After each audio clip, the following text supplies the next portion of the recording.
আমরা এখন দেখব ইফ এর ব্যবহার, ইফ বা ইফস এর ব্যবহার। ইফ এবং ইফস এর ব্যবহার। ইফ কি? প্রথমে আমরা দেখব ইফ হলো শর্ত। যদি কলমের দাম 5 টাকা হয় তাহলে সে কলমের কোয়ালিটি কিরকম, যদি কলমের দাম 60 টাকা হয় কলমের কোয়ালিটি কিরকম। এইভাবে শর্ত দিয়ে আমরা এখানে কোয়ালিটি দেখব কলমের। এটা হলো কলম, এটা হলো কোয়ালিটি সেল। ঠিক আছে, তাহলে আমরা এখানে লিখব ইকুয়াল টু ইফ। আমরা দেখতে চাচ্ছি কি এই সেলে কলম আছে, এই সেলের, তাহলে এখানে প্রথম সেলটা সিলেক্ট করব। অর্থাৎ এই G7 সেলে কলমের দাম যদি 5 টাকার বেশি হয়,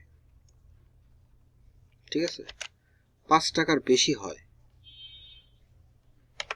ঠিক আছে,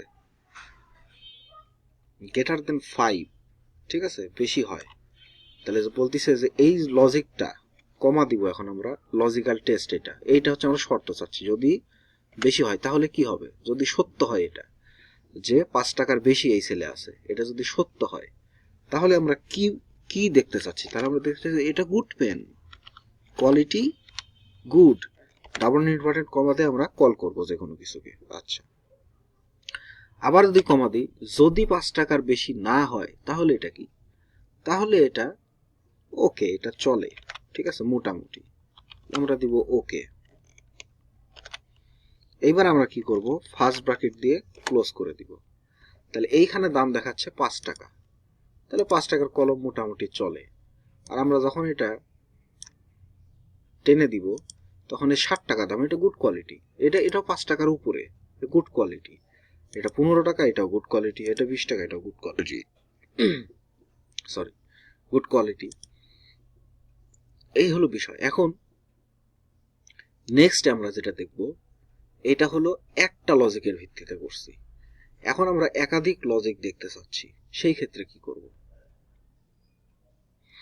সেই ক্ষেত্রে আমরা এইখানে এই টোটালটা আবার কেটে দিব, ডিলেট। এখন আমরা আবার লিখব ইফ, ইফ যদি এই সেল, ঠিক আছে, ইকুয়াল টু কি হয়, যে যদি এই sell equal to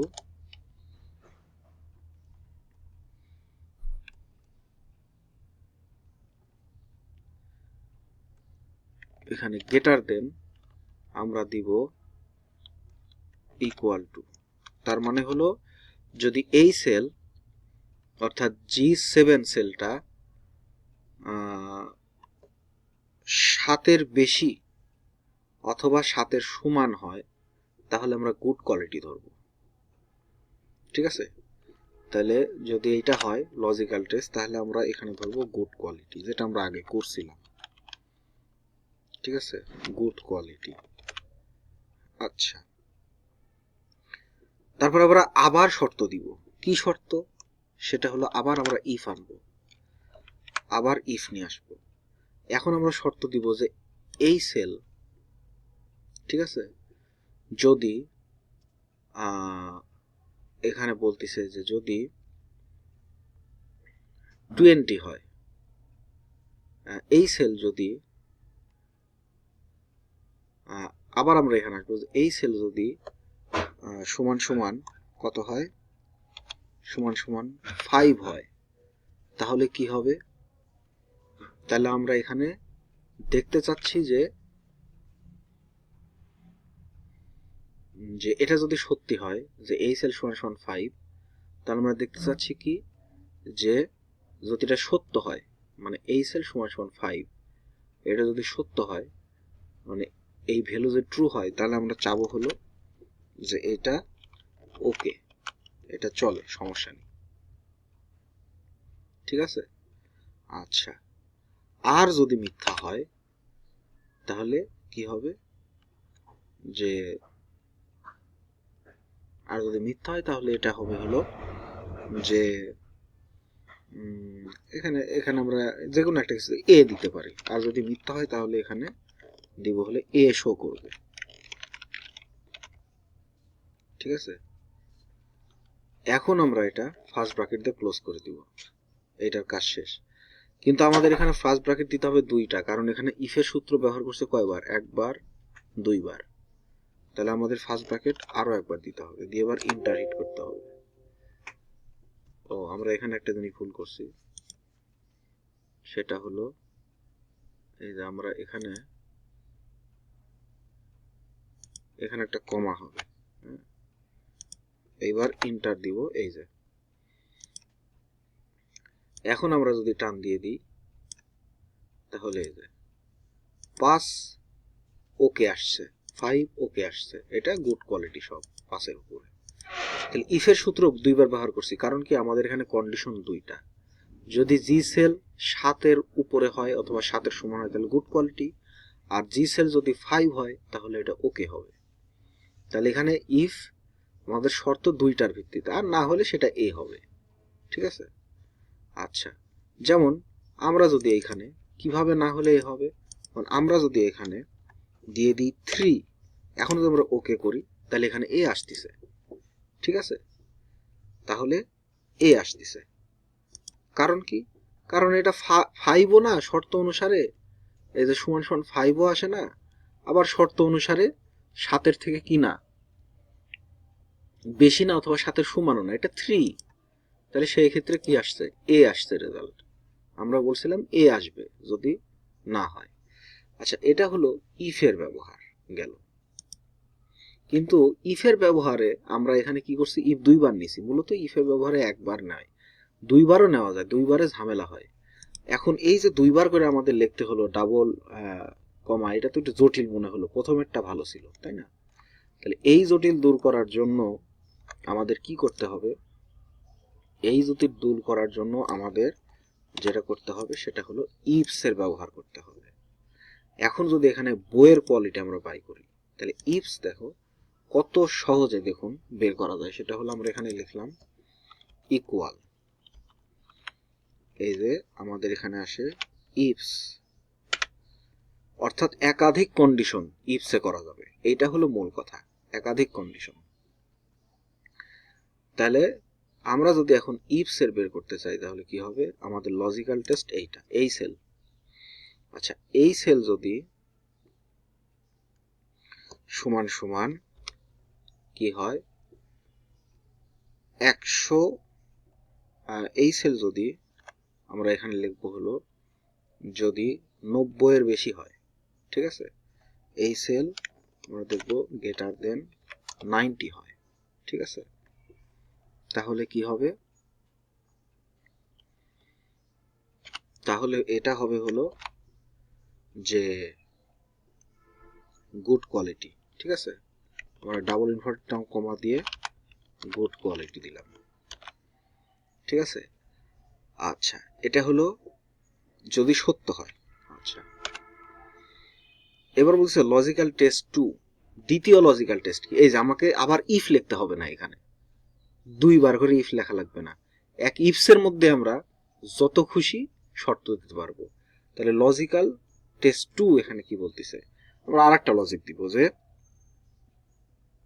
logical test 2 হচ্ছে এই সেল, আবারও এই সেল যদি এখানে বলতেছে যে লেস দেন কি হয় 90 হয়, 90 এর নিচে হয়, ঠিক আছে। তাহলে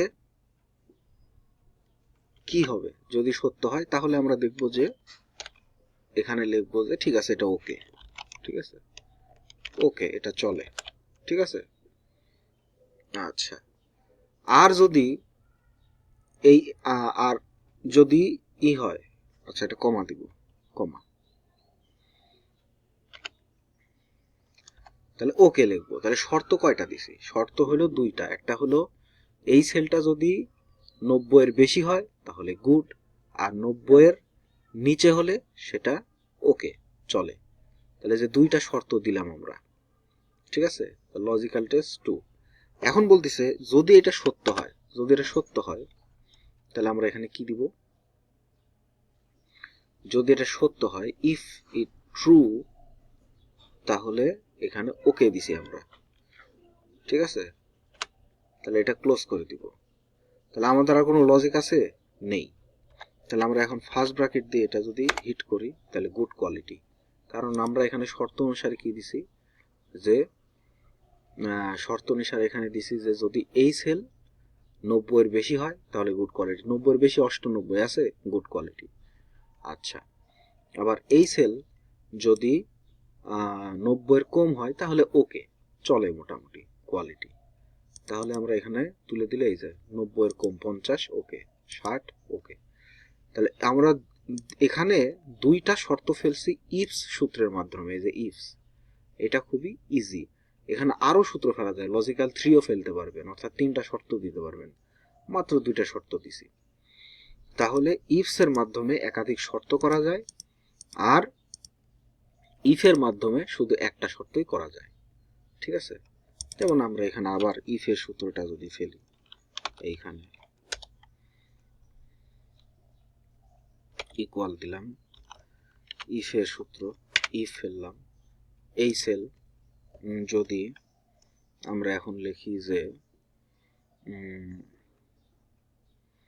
গ্রেটার দেন 5, গ্রেটার দেন অথবা গ্রেটার দেন অর ইকুয়াল 5 হয়, মানে এই সেলটা যদি 5 এবং 5 এর বেশি হয় তাহলে কি হবে, আমরা এখানে দিতে পারি যে গুড কোয়ালিটি। ঠিক আছে, গুড কোয়ালিটি। ঠিক আছে, আর যদি না হয় তাহলে আমরা এখানে দিতে পারি যে ওকে। ও, যে কোনো কিছু কোড করার সময় ডাবল ইনভার্টেড কমা দিতে হবে, ওকে। এইবার ফার্স্ট ব্র্যাকেট দিয়ে ক্লোজ করে দিব। এটা হলো ইফের ব্যবহার সিম্পলি। তো এই হলো, এই যে ওকে 3, তো ওকে আসছে, কারণ এটা কি 5 না, অথবা 5-এর বেশিও না। ঠিক আছে, আমরা যদি এইখানে 2 করে দিই, এই যে এটা ওকে। তো এই ছিল এইখানে ইফের ব্যবহার, এটা হলো ইফের ব্যবহার, আর এটা হলো ইফসের ব্যবহার। ঠিক আছে, মোট কথায় যে ইফ হলো একটা শর্ত বোঝাবে, আমরা এখানে দেখতে পাচ্ছি মোট কথায় ইফ হলো শর্ত একটা, হ্যাঁ, আর এখানে শুধুমাত্র একটা শর্ত করা যায়, আর এখানে একাধিক শর্ত করা যায়, কিন্তু সেক্ষেত্রে ইফের বারবার করতে হবে, সেক্ষেত্রে ইফের ইটা বারবার করতে হবে, ইফ 2-3 বার করে তারপরে করতে হবে। কিন্তু ইফসের ক্ষেত্রে যদি আমি এই সূত্র ব্যবহার করে আমাকে বারবার ইফ লিখতে হবে না, এক ইফসের মধ্যে একাধিক শর্ত আমি দিতে পারবো, তাহলে এটা অনেক ইজি। তাহলে এখানে একাধিক শর্তর ক্ষেত্রে এটা সুবিধাজনক। ঠিক আছে, ইফস।